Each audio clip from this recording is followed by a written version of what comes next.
외교부의 중요 사명 중 하나는 자국민의 보호라고 알고 있습니다.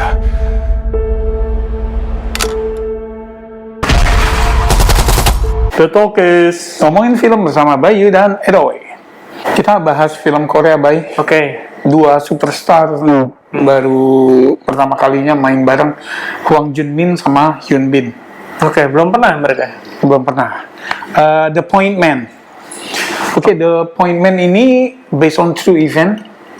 Jadi di Afghanistan ada misionaris kalau di film tuh 23 misionaris dari Korea yang disandra sama Taliban. Ini kejadiannya tahun 2007, 2006, 2007 deh kalau nggak salah ya. Di film ini 2006. Gitu.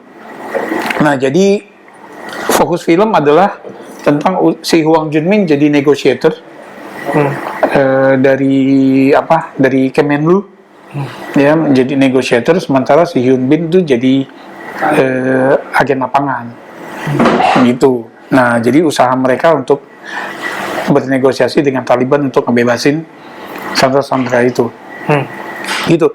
Nah, ini sebetulnya kan ceritanya gitu ya. Ini film lebih ke thriller sih kalau menurut gue ya. Thriller.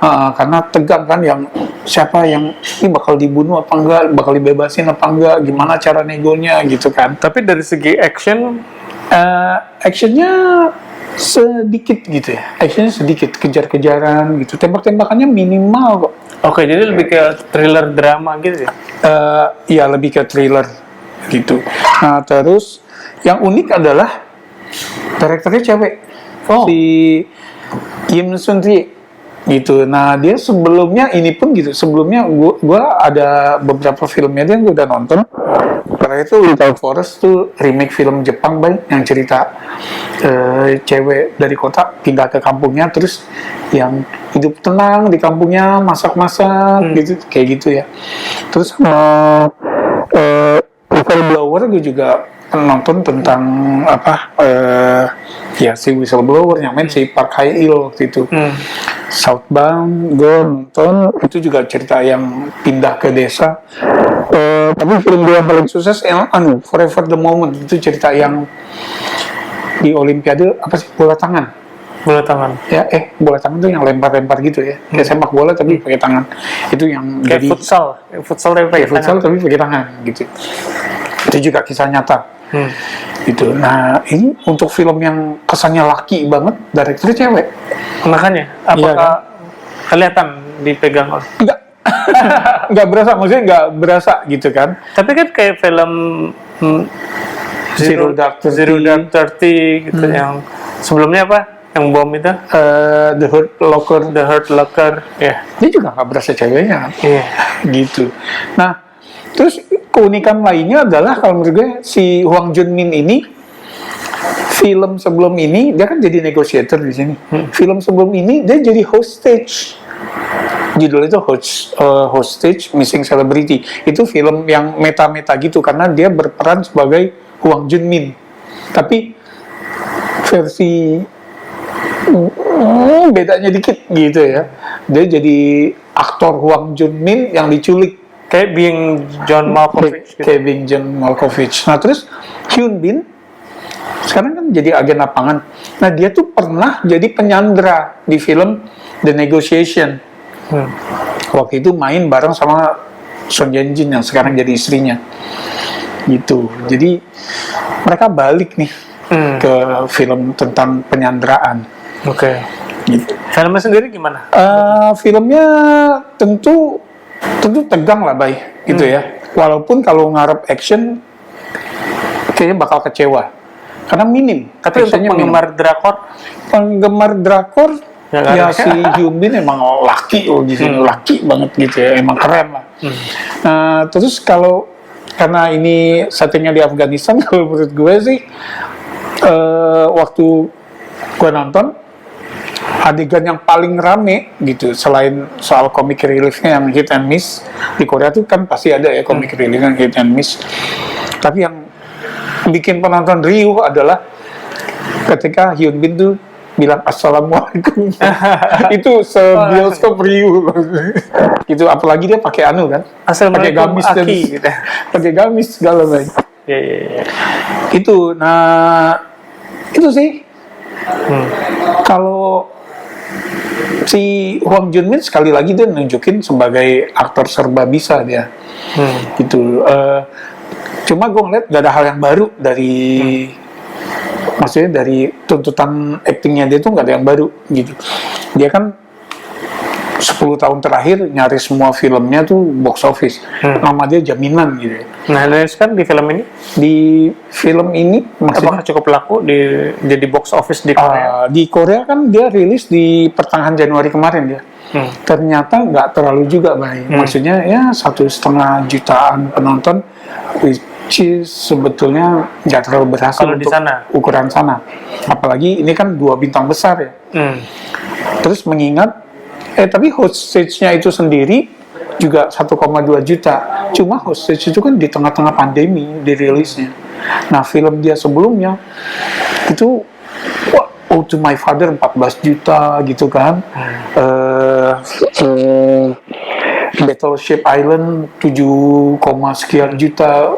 Segituan tuh film-filmnya dia. Hyun Bin ke tahun lalu kan yang Confidential Assignment 6 jutaan kalau nggak salah gitu. Jadi wajar ekspektasi penonton ini bakal jadi blockbuster beneran, tapi ya ini agak underperform lah kalau di Korea ya. Di sini kita nggak tahu gitu. Nah, ada appointment kalau buat yang nyari tegang-tegangan, oke lah. Apalagi kan ada culture clash ya. Antara Muslim di Afghanistan Dengan Middle East culture sama Korean culture ya. Ya, Asia Timur. Nah, yang bikin perparah adalah sandranya ini tuh misionaris. Karena Korea Selatan kan dekat sama Amerika ya, karena konflik antara Korea Selatan. Nah, memang negara yang dekat dengan Amerika banyak misionaris nih. Iya, jadi gitu. Nah, biasalah yang kayak udah mau berhasil, gagal lagi mau tegangnya di situ, gitu loh. Sampai akhirnya kita juga mikir, ini nanti beneran bisanya kayak gimana ya? Karena kayaknya semua peluang tuh udah ketutup gitu. Tapi sebetulnya kalau ini berdasarkan kisah nyata, penonton udah tahu hasilnya dong ya. Kalau yang memang Orang Korea ini. kalau yang memang familiar sama kasusnya ya. Kalau enggak seru-seru aja ya. Seru-seru aja, kita tetap nggak tahu gitu. Apalagi kan di sini tetap stake-nya tuh jelas baik karena bukan spoiler gue rasa, karena memang ada yang si Talibannya nggak ngebluff. Gue bunuh ya, kalau lo nggak ini, Ya, kita dibunuh satu gitu. Jadi kan makin tegang. Karena stake-nya jelas gitu. Cuma sebagai sutradara wanita, Im Seung Kye ini kalau menurut gue kan sandranya banyak ibu-ibu ya. Banyak banyak ibu-ibu. Ya, banyak wanitanya gitu. Itu nggak keangkat gitu, guys. Oke. Cuma mereka sebagai background korban aja gitu. Sayang aja di situ. Jadi memang ini fokusnya di soal prosedur negosiasi. Segitunya ya orang berani ke daerah konflik untuk yang mereka pikir adalah hal terbaik buat orang-orang di sana ya kan. Gue sih waktu pas nonton, lu kayak cari gara-gara deh orang lagi. Iya, karena mereka berpikir negara bahwa mereka panas. menolong orang-orang di sana gitu. Iya. Oke, jadi itu aja kalau mau menikmati adu acting dua orang ini, karena mereka kan tipikal lah. Ini kan film yang tentang mismatch gitu kan. Dua tokoh yang karakternya berbeda, mereka harus kerja bareng. Awal-awalnya pasti mereka berdua nih konflik dulu sebelum akhirnya bisa kerja bareng. Template gitu.